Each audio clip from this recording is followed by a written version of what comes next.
नमस्कार, सुप्रभात। मैं सत्येंद्र कुमार मौर्य लक्ष्मी प्रसाद मेमोरियल पब्लिक स्कूल गोला बाजार गोरखपुर से आज हम सभी लोग मुंशी प्रेमचंद जी द्वारा लिखित दो बैलों की कथा नामक पाठ के चौथे अवतरण का अध्ययन करेंगे। अब तक हमने देखा कि जो बैल हैं, जब वह गया के घर से दूसरी बार गया के बड़े भाई भैरव की पुत्री की मदद से आज़ाद हो जाते हैं और इस तरह से जब आज़ाद हो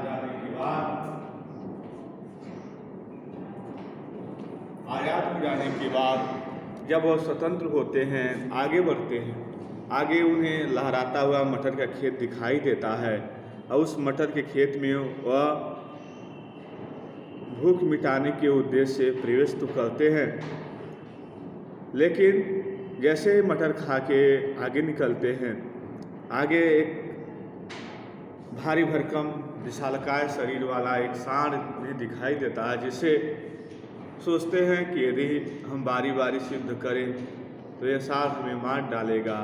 और इस तरह से दोनों योजना बनाते हैं कि हम दोनों एक साथ इस सांड पर आगे और पीछे दोनों ओर से हम प्रहार करें।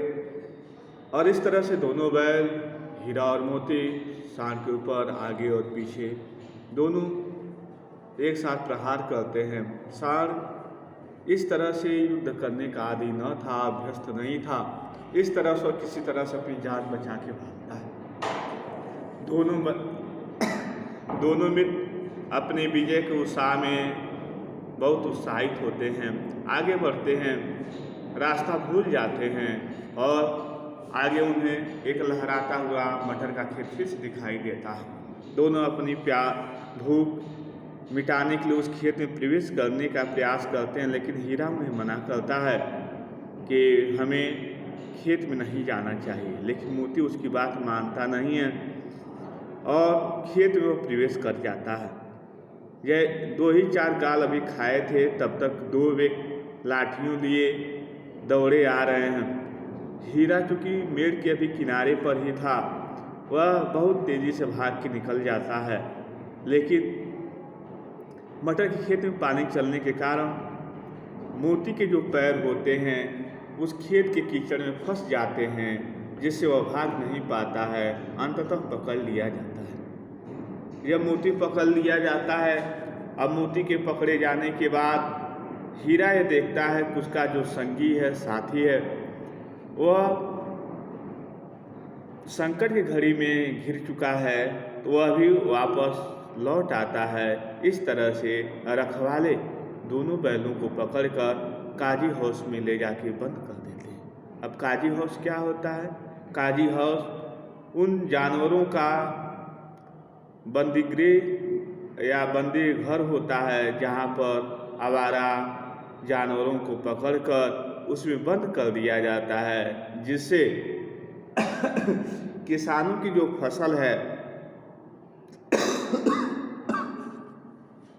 उसका नुकसान न होने पाए।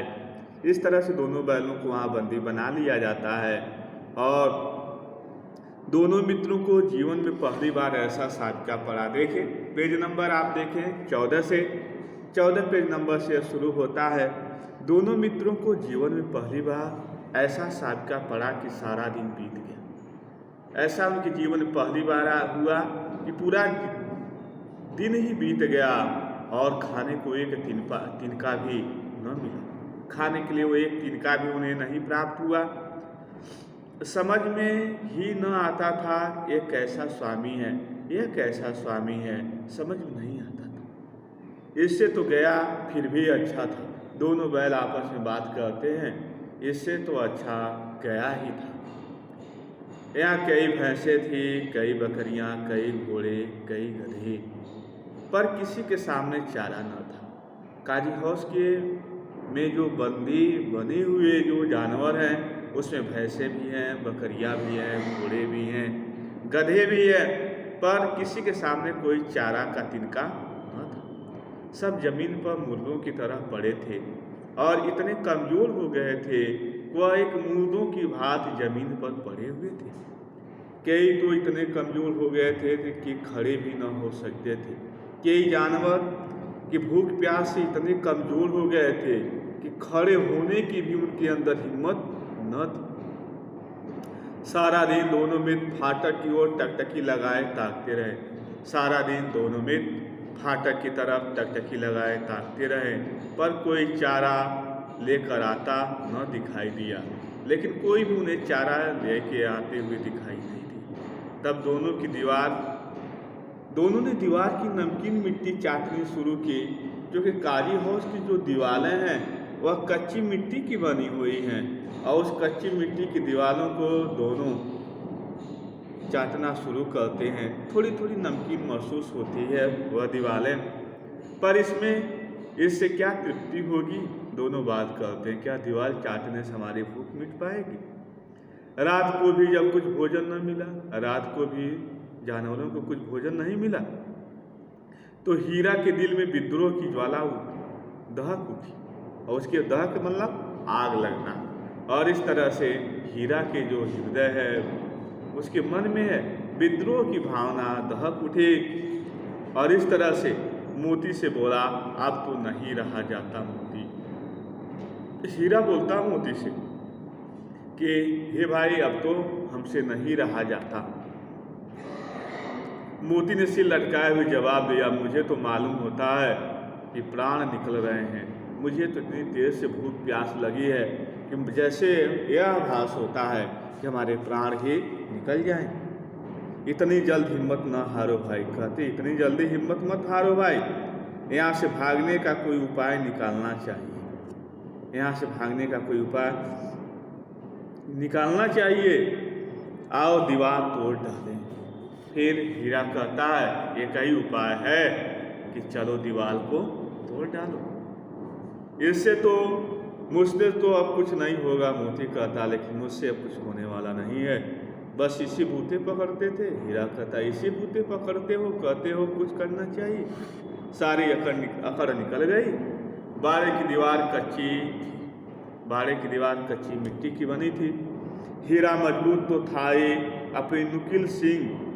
अपने नुकीले सींगों से दीवार पर गड़ा दिए और नुकीले सींग से दीवार पर प्रहार किया और जोर मारा तो मिट्टी का एक चिपट निकल आया और मिट्टी का एक छोटा सा टुकड़ा निकल आया। फिर तो उसका साहस बढ़ा, फिर तो क्या कहना, उसका साहस बढ़ा। इसने दौड़ कर दीवार पर चोटें की और हर चोट में थोड़ी थोड़ी मिट्टी गिराने लगा, और इस तरह से हर एक चोट में थोड़ी थोड़ी मिट्टी गिराने लगा। प्रयास तो काफ़ी सराहनीय था, कर भी रहा था बड़ी मन लगा के, लेकिन तभी क्या होता है, उसी समय काजी हाउस का चौकीदार लालटेन लेकर जानवरों की हाजिरी लेने आ निकला। काजी हाउस में एक चौकीदार है जो चौकसी मतलब देख रेख कर रहा है कि जानवर की कैसी स्थिति है। उसी समय लालटेन लेकर जानवरों का देख रेख करने के लिए आ पड़ा। हीरा का उजड़पन देखकर उसने उसे कई डंडे रसीद दिए। हीरा जो शैतानी कर रहा था, दीवार गिराने का जो प्रयास कर रहा था, उसके इस उजड़पन को देखने के बाद कई डंडे चौकीदार ने उसे रसीद दिए, मार दिए और फिर मोटी सी रस्सी में बांध दिया और खूब भारी भरकम मोटी रस्सी बांध दी। मोती ने पड़े पड़े कहा, आखिर मार खाई क्या मिला? कहा, भाई मार खाए क्या मिला तुम्हें? इस तरह से उसने बूते भर जोर तो मार दिया। हीरा कहता, अपने बूते भर तो जोर मार दिया, ऐसा जोर मारना किस काम का जो बंधन में पड़ गए, ऐसा जोर किस काम का जो और बंधन में पड़ गए। जोर तो मारता ही जाऊंगा चाहे कितने बंधन पड़ते जाएं। हीरा कहता है कि कितने भी बंधन पड़ जाएं, लेकिन मैं तो यहाँ से निकलने के लिए, आज़ादी के लिए कोई न कोई प्रयत्न करता रहूँगा। जान से हाथ धोना पड़ेगा। मोती कहता, इस तरह से करोगे जान से हाथ धोना पड़ेगा? कुछ परवाह नहीं। हीरा कहता, कुछ परवाह नहीं, यूँ भी तो मरना ही है, सोचो दीवार खुद जाती यदि सोचो चौकीदार नहीं आया होता, दीवार खुद जाते तो कितनी जानें बच जाती, हम लोग भी बच जाते, ये जानवर भी बच जाते। इतने भाई यहाँ बंद हैं, कितने हमारे जानवर भाई यहाँ बंद हैं। किसी के देह में जान नहीं है कि 2-4 दिन और यही हाल रहा तो सब मर जाएंगे। हाँ यह बात तो है। मोती कहता हाँ यह तो बात है, अच्छा तो ला फिर मैं जोल लगाता हूँ, अच्छा मैं जोल लगाता हूँ। मोती ने भी दीवार में उसी तरह सींग मारा, थोड़ी सी मिट्टी गिरी और फिर हिम्मत बढ़ी, फिर तो दीवार में सींग लगा कर इस तरह जोर लगाने लगा मानो किसी प्रतिद्वंदी से लड़ रहा। इस तरह से दीवार को जोर से मार रहा है जिससे किसी प्रतिद्वंदी से लड़ने का प्रयास कर रहा है। आखिर कोई 2 घंटे की जोर आजमाई के बाद दीवार ऊपर से लगभग 1 हाथ गिर गई। 2 घंटे जोर आजमाई करने के बाद दीवार ऊपर से लगभग 1 हाथ गिर गए। उसने दूनी शक्ति से दूसरा धक्का मारा तो आधी दीवार गिर पड़ी। दीवार का गिरना था कि अधमरे से पड़े हुए सभी जानवर चेत उठे। जैसे दीवार गिरी, अधमरे से मरने के कगार पर आधे मरे मरे से दिखाई देने वाले जानवर चेत गए, अर्थात उनके अंदर गुस्सा आ गया। फिर होता क्या है, तीनों घोड़ियाँ झरपट भाग निकली। घोड़ियाँ तुरंत उठी तीनों और झरपट निकल गईं। फिर बकरियाँ निकल गईं, इसके बाद भैंसें भी खिसक गईं, पर गधे अभी तक ज्यों के त्यों खड़े थे। लेकिन गधे जो थे ज्यों के त्यों खड़े थे। हीरा ने पूछा तुम क्यों नहीं भाग जाते? हीरा पूछता गधे से तुम क्यों नहीं भाग जाते? एक गधे ने कहा जो कहीं फिर पकड़ लिए जाए। भागने से क्या मतलब है, फिर पकड़ लिए जाएं तो क्या हरज है? अभी तो भागने का अवसर है, पकड़ने जाने का क्या हरज है? अभी तो भागने का अवसर है, भाग जाओ। हमें तो डर लगता है, हम यहीं पड़े रहेंगे। और गधा कहता हमें तो डर लगता है, हम यहीं पड़े रहेंगे। और इस तरह से आधी रात से ऊपर जा चुकी थी, आधी रात बीत चुकी थी। दोनों गधे अभी तक खड़े सोच रहे थे कि भागें या न भागें। दोनों गधे अभी तक सोच रहे भागें या न भागें। और मोती अपने मित्र की रस्सी तोड़ने में लगा हुआ था। जब वह हार गया तो हीरा ने कहा तुम जाओ, मुझे यहीं पड़ा रहने दो, शायद कहीं भेंट हो जाए। तुम जाओ, मुझे यहीं पड़े रहने दो, शायद कहीं भेंट हो जाए।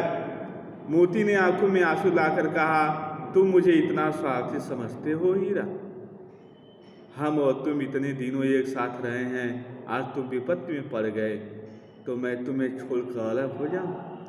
तुम मुझे इतना स्वार्थी गैर मत समझो। आज तुम विपत्ति में पड़ गए हो और तुम सोचते हो कि मैं तुम्हें छोड़ के अलग हो जाऊं। इस तरह की बात कौन कह रहा है?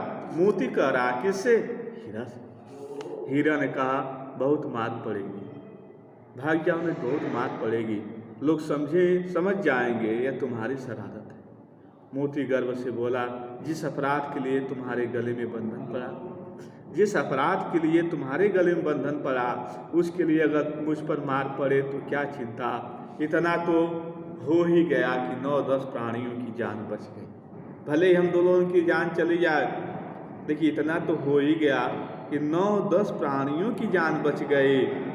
वे सब तो आशीर्वाद देंगे, उन सब का तो आशीर्वाद कहीं कहीं रहेगा।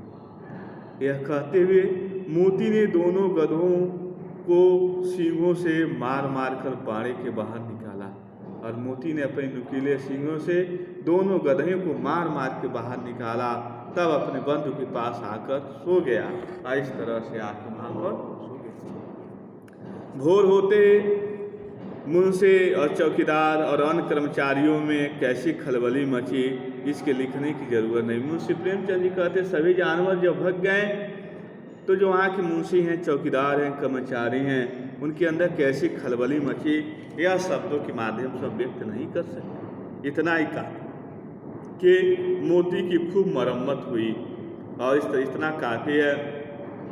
मोती की खूब मरम्मत हुई और उसे भी मोटी रस्सी में बांध दिया गया और उसे भी मोटी मोटी रस्सियों में बांध दिया गया। और इस तरह से आज के वीडियो में इतना ही। अगले दिन हम अगले अवतरण का और लगभग लास्ट वीडियो होगा और इस तरह से संपन्न